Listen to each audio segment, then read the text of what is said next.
And welcome to Living Above the Rim with the Charlotte Bobcats. I'm the coach, Dick Cox, joined by Dustin, and we have a new guest with us.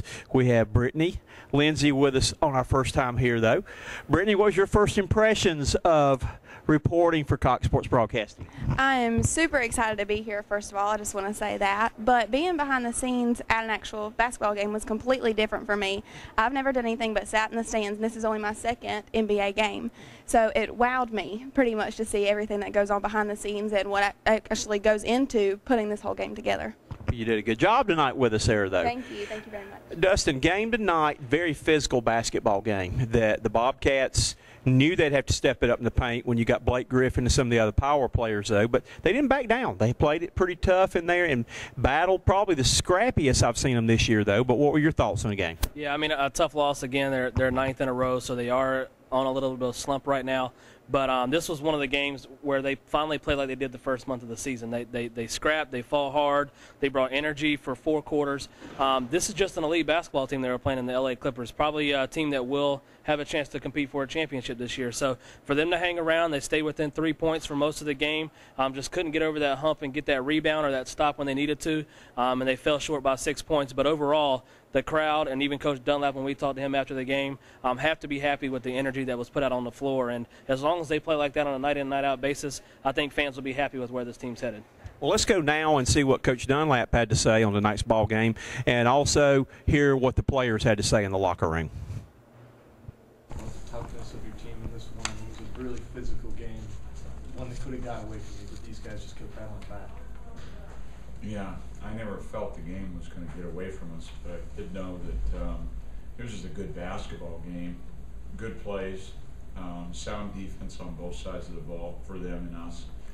And you know, there was 3 times where it was at 3 and we couldn't get the defensive board, but we got great stops. And if there was a crowd in there, and then offensively coming down the backstretch, we had some turnovers where, again, that's our Achilles. We've got to learn how to be down 3, be down 5, and execute in those situations. And the problem with wisdom is it comes at a heavy price at times. And for us, it's just a matter of, you know, positioning ourselves with an explosive team. They get 22 points in the 4th quarter.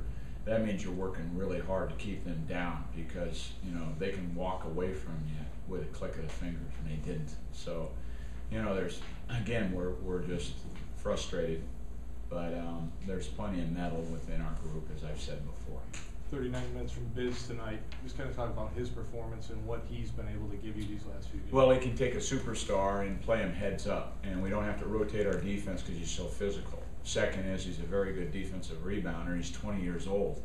So he's going up against a lot of guys who have big reps and are very good players, and we're giving them that each night, that power player that can hurt you at this level.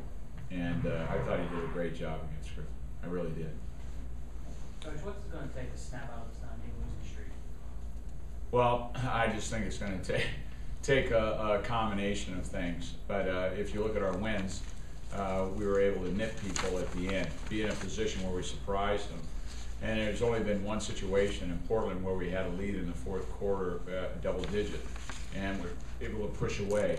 You know, in some situations, with a lead, we've been able to push away at times with a 2, make it a 4, make it a 6, but everything's been one play for this team. And so what it's going to take is just a lot of little things that we do where we actually get that defensive board, or we get a pin down pick on a quick, what coach speak, where actually we execute the screen and we come around and do what we want to do with that. I think sometimes our guys just want to win so bad that they abort or they make an ill-advised pass. But it's all that, you know, you're going to have to go through this jersey and hope for this journey and hope for something like that. But the cell in the locker room, a good attitude in there.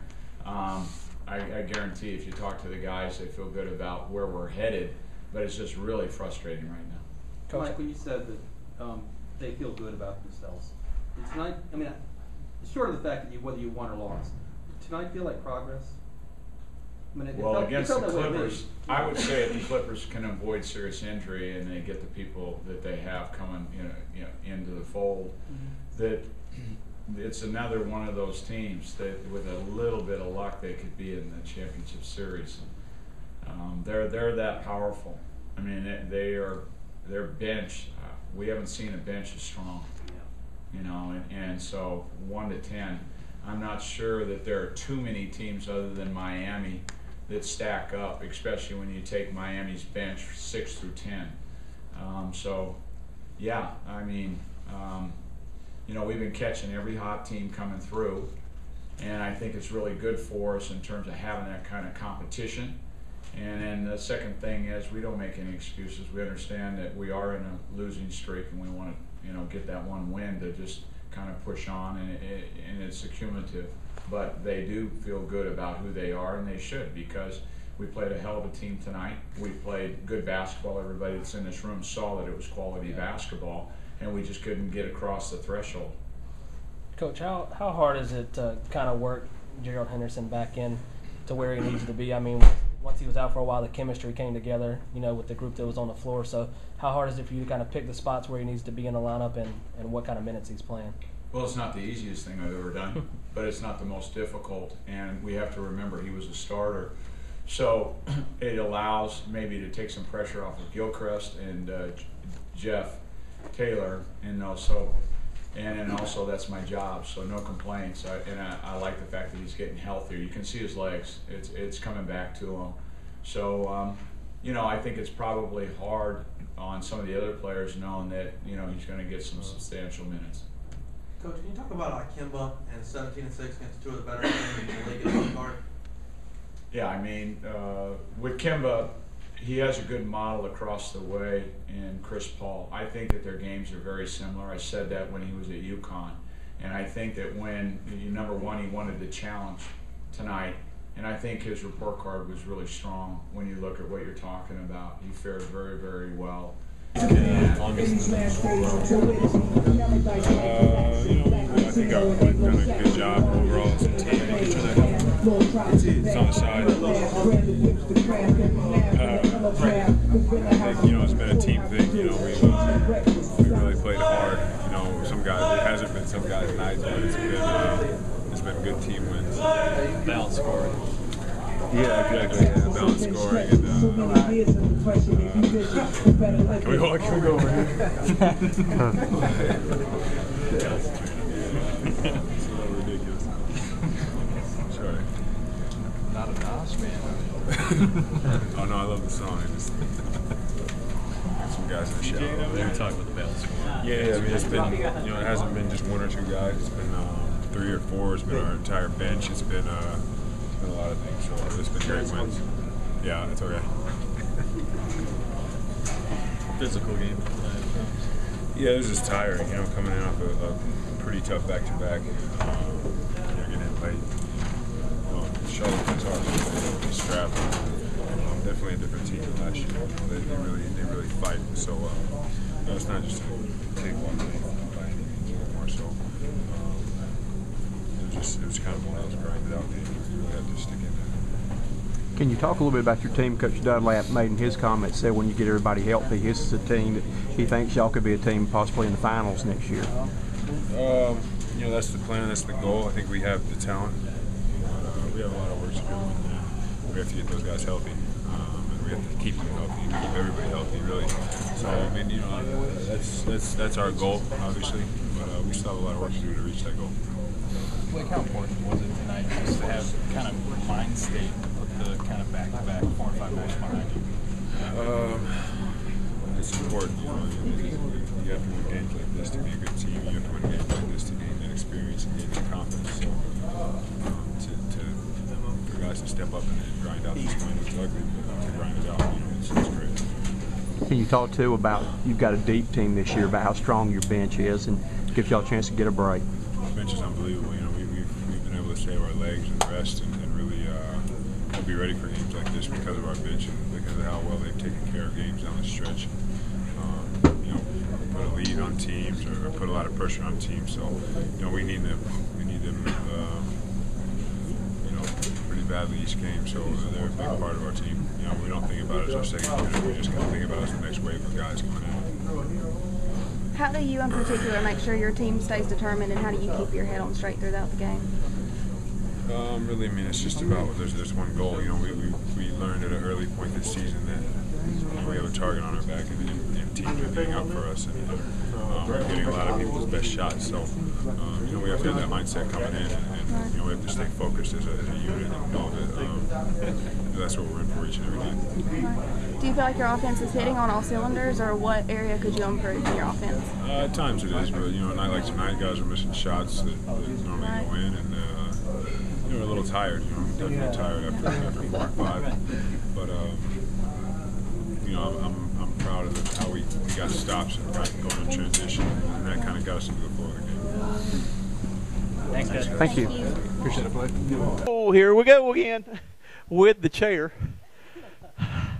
Y'all got to keep this from happening right here, though. So I did not. I kept my composure this time. I did not roll off this time, though. So, Brittany, that's what you missed last time when I did that and almost fell out. The chair again. This chair. I don't like these chairs. Like you. This chair does not like me. I think did y'all give me the trick chair while I was gone? All right. All right. Y'all catch me if I start to fall now, though. All right. Where were we? We were talking, I think, about the perspective of things. And, Dustin, we might have lost you, so we're going to go back there. We talked about 9 wins. What was the reaction of the Bobcat players in the locker room? Were they still pretty positive, upbeat? I know they're frustrated right now, but what were the thoughts of the players there? Yeah, I mean, anytime you have a 9-game losing streak, you're going to be frustrated. But I do think there still is an upbeat, positive attitude about this team, and that's something you have to give credit to Coach Mike Dunlap and also the players. I think that this is one of the closest Bobcats teams we've seen as far as playing together, playing for each other. And in that locker room, even though they know that it's going bad right now, they still have an upbeat attitude and know that they can get this thing turned around. Because like we talked about, I mean, we've seen it here in these last few games. There were a couple of ones that got a hand. But, I mean, we had one where we had an 18-point lead, lost in overtime, lost another one to the Knicks really close, got back in that game against the Warriors on Monday and lost it close, and then lost this one only by 6 points. So they're right there. There's just a couple things that need to go their way, whether it's getting that extra rebound, getting that extra basket, defensive stop, whatever it is. A couple other things need to go their way, and then this losing streak will officially be over, and they can put it behind them and move on. So still a good attitude in the locker room. You saw it tonight. This was probably one of the hardest games they play all year against the Clippers, and they fought about as hard as you can see. So got to be impressed with that, and hopefully this losing streak will come to an end real soon. Now, Brittany, you were with me when I had the chance to ask Blake Griffin about that Coach Dunlop made the comment in the post-game press conference that he felt like the Clippers are a team that could possibly make it to the Western Division Finals. And he was talking along the lines, too, when they get Grant Hill back, when they get Chauncey Billups back, some of those guys about, you know, how strong they could be. Talk a little bit about what he was saying with that. So they still do have a few places where they could make some improvement. Right. Excuse me. They do have some areas where they could make some improvement, of course, but whenever they do get those players back and get everybody on the same track, they will be an unbeatable team, that's for sure. They did an awesome job tonight, and the Bobcats really did a great job keeping up with them tonight, that's for sure. Another area we had the opportunity of talking with him, too, was their bench this year. Yeah. That he talked about what a luxury it was with them having players where he said he really did not consider it a second string, that it was more or less that another unit came in there, a continuation of what they're doing, that they got guys that are not starting can come in and actually close out the game for them too. Right, and that's great for them because it all gives them time to rest, of course. You know, instead of working whenever you have, 7 or so great players on the team, you don't have to worry about who you have on the floor as much regardless who you put out there. They're going to be a phenomenal player. And it was kind of interesting because we were sitting there watching players come off, and we both said, look how tired he looks. And that was the first thing that he mentioned there, that he was exhausted. It's been a long road trip for them with games played. And he's the kind of guy that's physical, gets in there. I think he probably had about 8 dunks in the game right there, though, that I'm sure it does take a toll on him with the physical play that he has to go through night in, night out. Well, he definitely takes a beating on the floor. It's almost a comparison to any big guy, whether it be Dwight Howard or Shaquille O'Neal when he played. Those guys that play so physical down low and can get the dunks like you say, they're going to take those hits. It may not look like they're taking hits because they're such big guys and big players, But it takes a toll on them. And when you play this many games on the road, when you go on a 4 or 5 to 6 game road trip when you're away from home, it takes a toll on a team to play night in, night out, 4 games in 5 nights. And that's what, when you talked about it, the Clippers bench is probably the best bench in the NBA. They have 3 or 4 guys that would start on any other team in the NBA, and that's their second unit. Coach Vinny Del Negro can literally leave his second unit out there for an entire quarter if he wants to and give his starters some rest, and they don't lose anything. And you can't say that about a lot of teams in the NBA. That's what's going to make them and help them make a run. And when you have 2 veterans like Grant Hill and Chauncey Billups who have barely played this year and you add them into the mix, like Brittany said, it's going to be a team that can really make a run in the playoffs. And that's why I think you have to give the Bobcats a lot of credit for being able to hang with a team like that tonight. And again, and we mentioned the game that we saw here the other night with Golden State. That score was very deceiving, with it being, an 8-point game right there, because the Bobcats basically lost that game by 16 that were down there. But tonight's game was a legitimate score that they were pretty much within 5 points the whole game. Oh, yeah, they did an awesome job of keeping up the entire game. I mean, they gave us a run for our money, that's for sure. And Brittany's talking right here because she is a Clipper fan, that Lamar Odom is her favorite player, and I will say he had 9 rebounds tonight. We won't talk about the 5 points he only scored and getting hurt, and they had to come cart him off, but they put him back out there, though. But there again, he does not have to do those kind of things now like he used to have to do for the Lakers, because they got plenty of firepower where he can be a veteran player, can go out and give them some mileage on the boards, and does not have to put the numbers he had to put up in the past. Right, and they are able to give him time now, like we were saying, to rest. You know, you are saying he is a veteran player. He is a little bit of an older player. No, I'm not saying he's 50, and he can't play basketball anymore, but it takes a huge toll on your body, so him being able to rest and having all these other star players around him, that's created a great team, that's for sure. Dustin, we have a concern. You and I both did, and had you not asked it, I was going to ask it right there, though, that you got Gerald Henderson, who is a captain of this team, the best player on the team when he's healthy, and I think he's ready to go.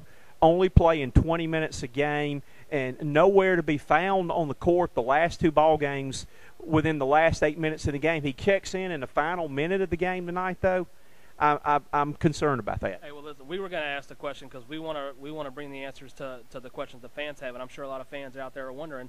A guy who started was a starter this year coming into the season. I know he got hurt, but he comes back. He's coming off the bench. He only plays 20 minutes tonight. Like you said, doesn't play any minutes down the stretch. Didn't play any minutes in the fourth quarter on Monday night.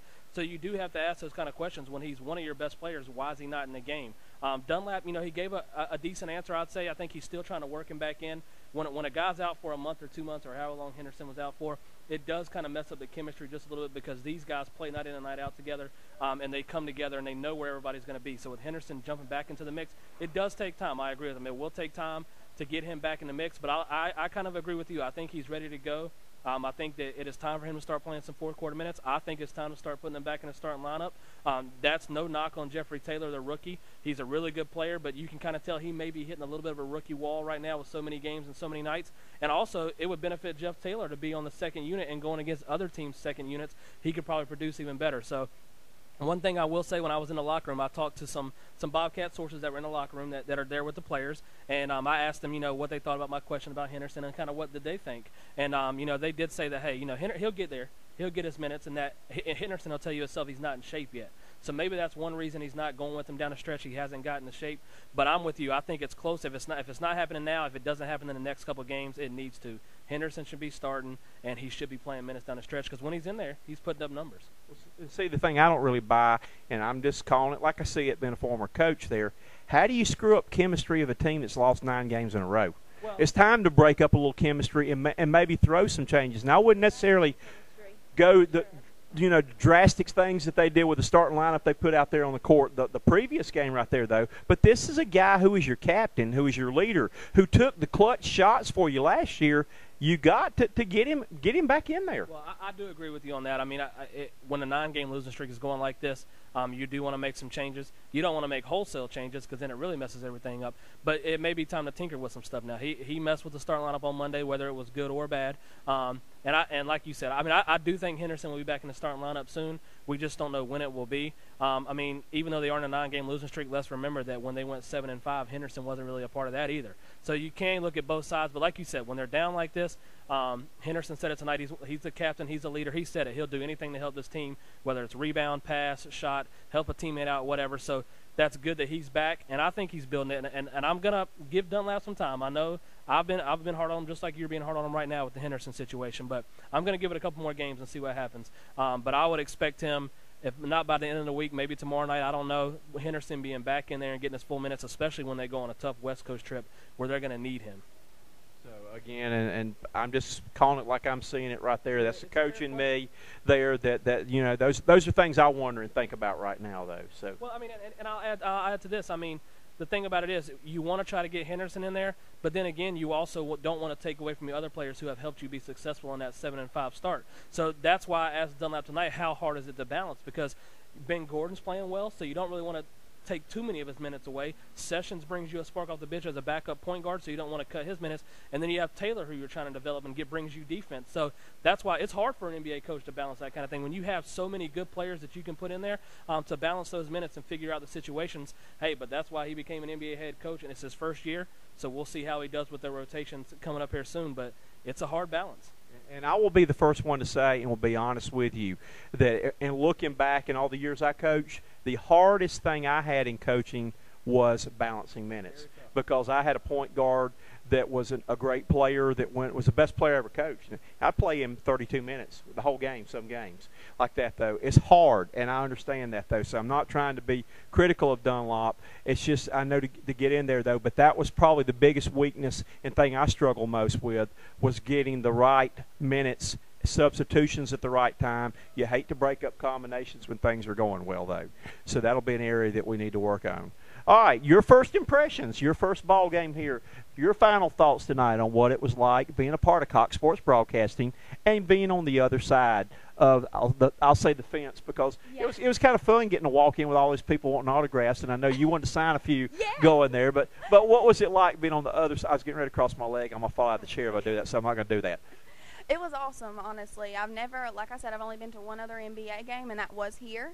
So I am a Bobcats fan, just couldn't be tonight because of Lamar.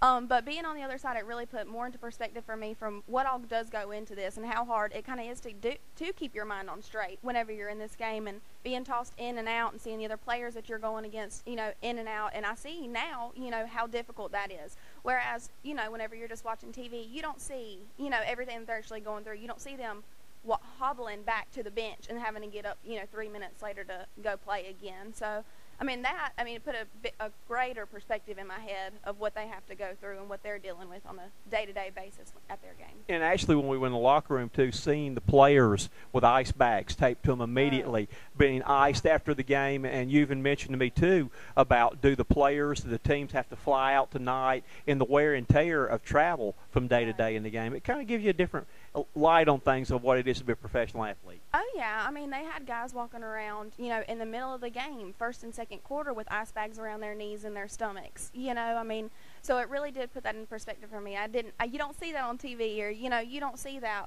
behind the scenes, and that's something I really saw tonight. It is a ton of wear and tear that I was not imagining whatsoever. So. And if I fall out of the chair in a minute, y'all going to have to get me one of those. You're going to have to get me one of those to put on me. And I will add on to what y'all said as you go down. I mean, people don't realize, I mean, they see when they think about NBA players traveling around city to city, they think about luxurious hotels, flying first class, whatever it may be. They don't think about, well, how are these guys tired, you know, traveling around and staying in luxurious places? But what they don't see is, if you actually come out in person, you made a good point, I've seen it on TV. When you come out in person and you watch how physical a game is, and they go out there and they play 40 minutes as hard as they can play and get beat up like Blake Griffin gets beat up, and then the very next night, less than 24 hours later, after you fly into a city, the Clippers didn't get here until after 3 a.m. this morning. So when you fly into a city like that, and you have to come out less than 24 hours later with that same intensity and that same energy to get your team to play a basketball game, that is a wear and tear on your body, especially for, like you said, maybe Lamar Odom, who's been in the league for a while. So people don't see that, and I mean, that's a great thing that you got to see up close tonight. And it really is a testament to these athletes and how they take care of their bodies, because if they don't do those icings up on the knees, if they don't ice their stomachs, if they don't, do the ice baths, whatever it is to take care of their body, then they're not going to last longevity in the league, and that's not what they want. They want to have a successful career where they can provide for their families and also go out and try to win championships. And that's one thing that I think the Clippers have a lot of experience on, championship experience, whether it be Chris Paul in the playoffs, Lamar Odom, who's won championships with the Lakers, Chauncey Billups, who's won a ring with the Pistons. They have veteran leadership on this team, and that's why I think they're so successful. And you throw in, too, like Blake Griffin also mentioned, along with tired travel, a team like that has got a huge bullseye on them. Where the Bobcats gave their best shot tonight, a lot of other people are. When you've got high expectations of a team like that, you're a marked team coming in. And that puts more pressure on you where you've got to bring your A game, or you're going to go out there and get embarrassed on the road playing somebody and maybe lose a game you shouldn't lose. And I'll throw it out there to Bobcats fans. When the Bobcats go out on the West Coast here next week, if you watch some of the games, I think they play 4 games in 5 nights, which is the toughest stretch in the NBA. If you just watch from night to night, you may see different energy levels, and you'll go to yourself, well, why were they playing so hard last night, but then in the 4th game of the trip in 5 nights, why are they not playing as hard? And it's because it's tough. It's tough to get out there and get up and go play at that kind of level night in and night out. And you may see different intensity levels as the game goes on. It's not because they're not trying as hard. It's not because they don't want to win as much. It's because it's tough to get their body up to play. So take a look at that when the Bobcats go out west and see how they go through that road trip all the way across country, different time zones, like the Clippers tonight. They're on the East Coast. They're not used to this time zone. So take a look at the Bobcats when they go out west, see how they handle the West Coast trip, because it's the toughest trip for a team to make, to go cross country and stay out there for a week away from home and play games. All right, last question, Dustin, right here, too. The Bobcats, we just mentioned right here, wear and tear, have got to turn around and play against the Atlanta team that's beaten them twice already. They played them tough and like that, but they've got to go to Atlanta, which is not that far of a trip, but it's still a back-to-back. Then they got a game off, and they got the Orlando Magic coming in here Saturday before they hit the road. They got to find a way, I honestly feel like, to find a way to win before they hit the road.